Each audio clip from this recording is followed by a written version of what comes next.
Hello বন্ধুরা, কেমন আছো সবাই? আশা করি সবাই ভালো আছো। একটা কাঁকড়ার রেসিপি নিয়ে আসলাম তোমাদের সামনে, দেখে বলো কেমন হয়েছে। কাঁকড়াটা আমি কাটিনি, কেটেছে আমার শাশুড়ি মা।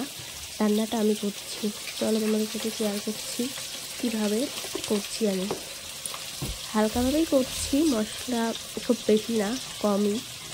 আলুটাকে আগে নুন হলুদ মিশিয়ে নিচ্ছি, মিশিয়ে হালকা লাল করে ভেজে নেওয়ার পর হালকা হালকা আস্তে ভাজতে হবে, যাতে লাল বেশি পুড়ে না যায়, হালকা লাল লাল হবে।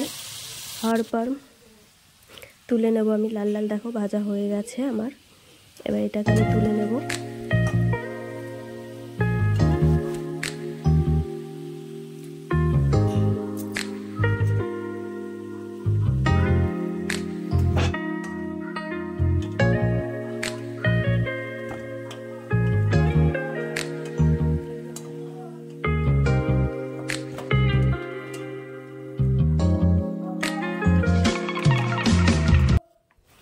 চলো, আলু তুলে নিয়েছি। এবার ওই তেলের মধ্যেই পেঁয়াজটা আমি বাটিনি, গ্রেট করে নিয়েছি, হালকা করে তেলের মধ্যে দিয়ে দিয়েছি, যাতে একটু গ্রেভি টাইপের হয়। পেঁয়াজ কেটেও দেওয়া যায়, পেঁয়াজটা আমি গ্রেভি করে গ্রেট করেই নিয়েছি। এক এক আদা বাটা রসুন বাটা দিয়ে দিলাম, দিয়ে ভালো করে একটু ভাজবো, ভাজতে থাকবো, নাড়াচাড়া করে ভাজতে থাকবো, হালকা হালকা লাল।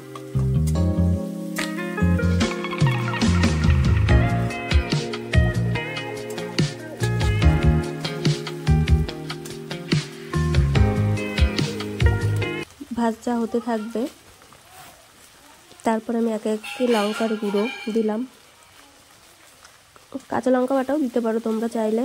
আমি লঙ্কার গুঁড়োই দিলাম, বেশি ঝাল খায় না আমাদের বাড়িতে, তাই হালকা ঝালই দিলাম। তারপর নাড়াচাড়া করবে। তারপর জিরের গুঁড়ো দিলাম। জিরের গুঁড়ো আমরা বাড়িতেই বানিয়ে নিই, দোকানেরটা খাই না। জিরে আর দারচিনি দুটো মিশিয়ে তারপরে করি, যাতে টেস্ট বেশি হয়, তার জন্য। তারপরে হলুদ গুঁড়ো দিয়ে দিলাম, 2-3 চামচ দিয়েছি, কারণ ছোটো চামচ তো, তার জন্য। আর নাড়াচাড়া করতে থাকবা, মশলা নাড়াচাড়া করতে থাকবে। নাড়াচাড়া করতে করতে হালকা হালকা তেল বেরোবে। দেখো কি সুন্দর মশলাটা ভাজা ভাজা হয়ে গেছে, তেল বেরিয়েছে। এরপর আমি লবণ দিয়ে দিলাম, নুন দিয়ে দিলাম। নুন দিয়ে আবার আস্তে আস্তে নাড়াচাড়া করতে থাকবো। লো ফ্লেমে ভাজবো, যাতে মশলাটা পুড়ে না যায়। হালকা হালকা করে আস্তে আস্তে সুন্দর করে ভাজতে থাকবো। দেখো পেঁয়াজটা গ্রেট করে দিয়েছি, গোটা গোটাও আছে। আবার হালকা গ্রেভি, এটা দিলে গ্রেভিটা হবে সুন্দর। এটাও দেওয়া যায়। আমি আগে এতটা কাঁকড়া রান্না করিনি কখনো, অল্প অল্পই করেছি। 2.5 কিলো মতন কাঁকড়া এনে দিয়েছিল, তো সেটাই করছি, যাতে মশলাটা লেগে না যায়। হালকা একটু জল দিয়ে দিলাম, দিয়ে আবার এটাকে নাড়াচাড়া করে শুকনো শুকনো করে ভেজে নেব। নিয়ে কাঁকড়া অনেকে ভেজেও দেয়, কিন্তু কাঁকড়াটা আমি ভাজিনি, কারণ আমার মনে হয় যে কাঁকড়া ভেজে দিলে টেস্ট হয় না, তাই আমি এমনি দেবো। আমাদের বাড়িতে সেদিন বেড়াতে এসেছিলো আমার চা, বলছিল যে কাঁকড়াটা ভেজে দেওয়ার জন্য, তো আমি ভেজে দিইনি। ও বলছিল যে ওদের বাড়িতে সবাই ভেজেই দেয়, কিন্তু আমি কখনো ভেজে দিইনি। আমার শাশুড়ি যখন রান্না করে তখন আমি ভেজে দেয় দেখেছি। তো আজকে আমি বললাম যে চলো আজকে না ভেজে দিই, দেখি কেমন টেস্ট হয়, আমরাই তো খাবো। তখনও বললো ঠিক আছে দাও, হ্যাঁ আমরাই তো খাবো। এদিকে আমার মেয়ে আর জায়ের মেয়ে দুইজনে খেলা করছে, আবার ঝগড়া করছে। একজন সিঁড়িতে বসে ঝগড়া করতে শুরু করেছে, কাঁদছে। বাচ্চারা থাকলে যা হয়, দুজনে খুনসুটি করছে। আমি তো ওদের দিকে ধ্যান দিতে পারছি না, কারণ অনেকটা লেট হয়ে গেছে, আমার 1টা বেজে গেছে প্রায়।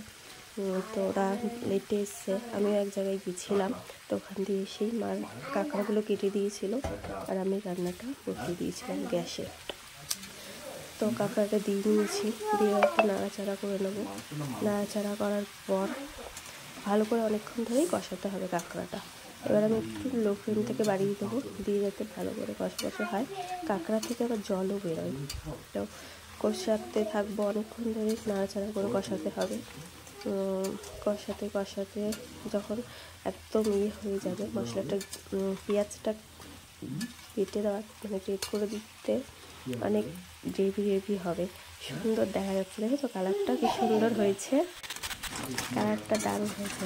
দেখো অনেকটাই কষে গেছে কাঁকড়াটা, মাংসের মতনই লাগবে টেস্ট। আবার মেয়ে আগে কাঁকড়া খেত না, এখন খুব ভালো লাগে খেতে। তার